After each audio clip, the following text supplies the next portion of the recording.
Hello students, myself Raminder Kaur and this is a chapter number 16 of biology, digestion and absorption.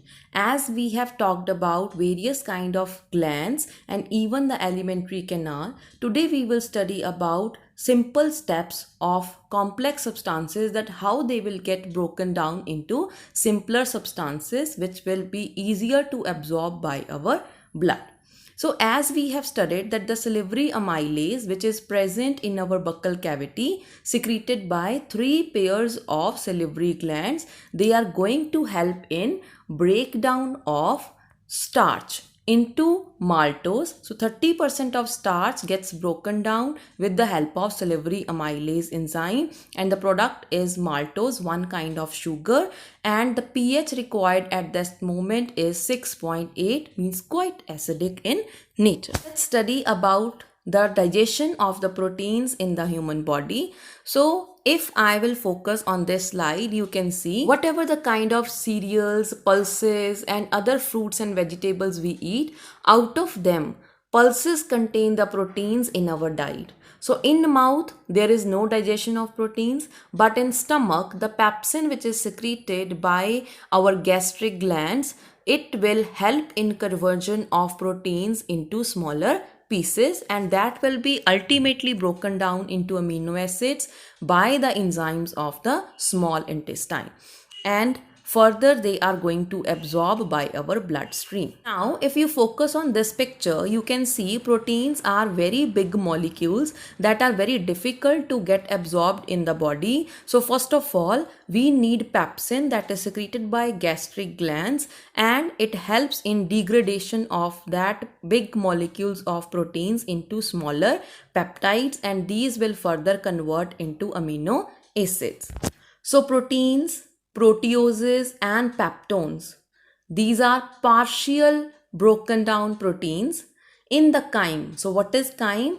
The solution in which food is mixed, it will reach to the intestine from the stomach, and now the action of different enzymes of pancreas, they will convert these proteins, peptones and proteoses into dipeptides. So what are the names of the enzymes that are secreted by pancreas? Number 1, trypsin, chymotrypsin, and third is carboxypeptidase. Now after partial breakdown of proteins, let's study the breakdown of carbohydrates. This slide shows the carbohydrate digestion. At the very first step in the mouth or the buccal cavity, the 30% starch is converted into maltose with the help of salivary amylase, and then it reaches to the stomach. From there is no carbohydrate digestion in stomach. Then the food, it comes into small intestine, where rest of the 70% starch convert into maltose with the help of amylase enzyme.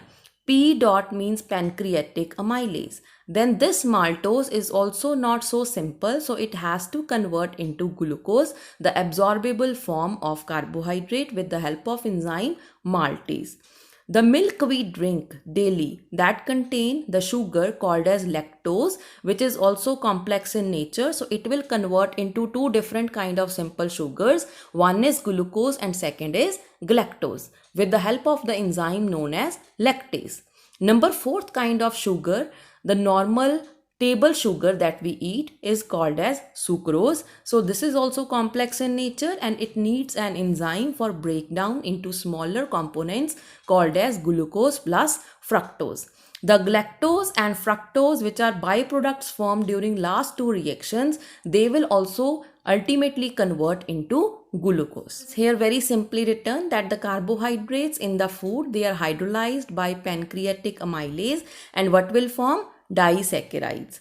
Now, number 3rd, fats, which are so complex than carbohydrates and proteins, we require here lipase enzyme. Fats are the very complex molecules. They cannot easily break down with the help of enzyme. So here we require the action of bile. The bile salts, they will convert the fat molecules into smaller pieces. So let's study. So here you can see the fat is clumped, a big molecule. Simply directly enzymes cannot work on it. So bile will first of all break it into smaller pieces. This process of conversion of clumped fat into separated fat is called as emulsification of fats.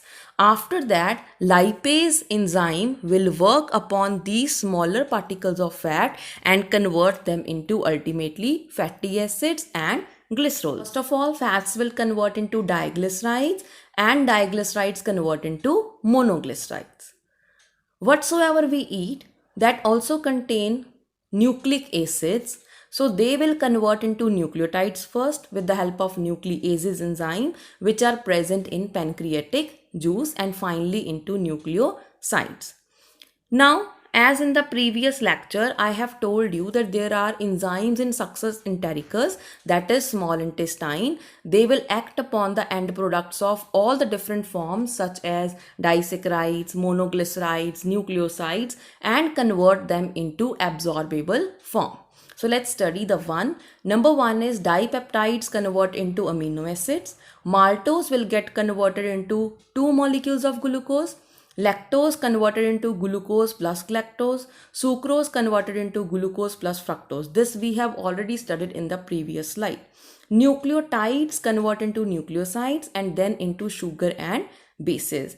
Both diglycerides and monoglycerides, they will finally convert into fatty acids and glycerol. So if I have to tell you the brief of these kind of conversions, so this slide will help. Starch, it will undergo breakdown and form glucose. So starch is one kind of carbohydrate.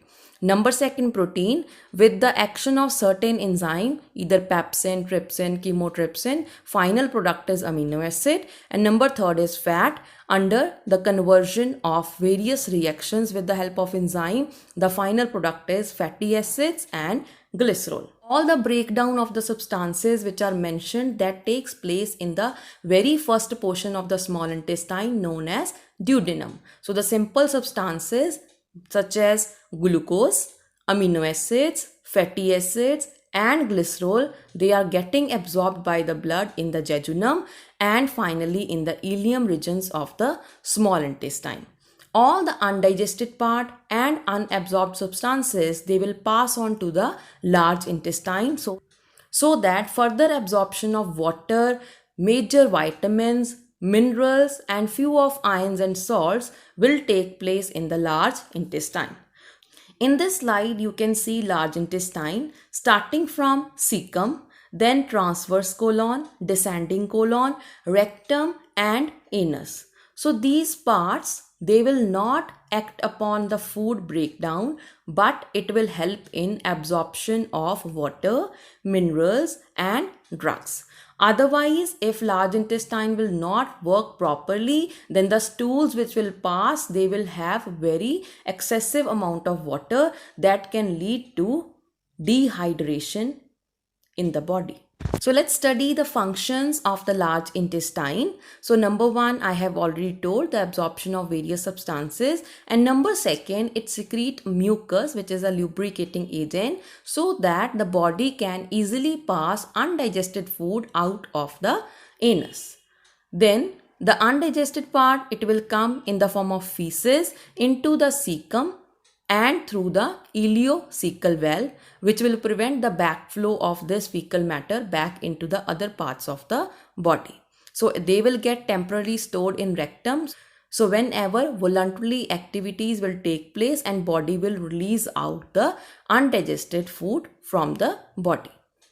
So the gastrointestinal tract, it plays important role only under the regulation of brain.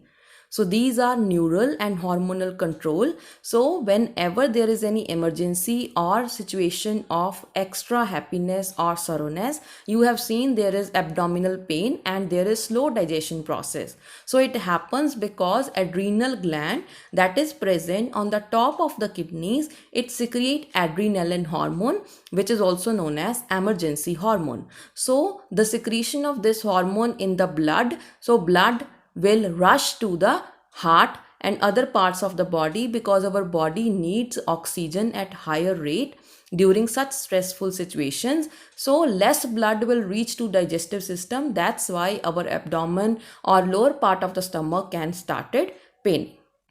The saliva production is also under the control of brain. So first of all, we look upon the food, then the smell of the food or the presence of food in our mouth, it stimulates the secretion of saliva, because in the absence of saliva, food cannot get digested and even it will not get swallowed by the body. The secretions of the gastric gland and the small intestine glands are also very important, and even they are influenced by the human brain. All the muscular activities which are taking place rather for peristaltic movements or swallowing or any other movement of food from one part to the another, also controlled by neural mechanism, central nervous system. Then hormones, they are also controlling the secretion of digestive juices, so both in the gastric gland as well as intestinal mucosa. Thank you, students.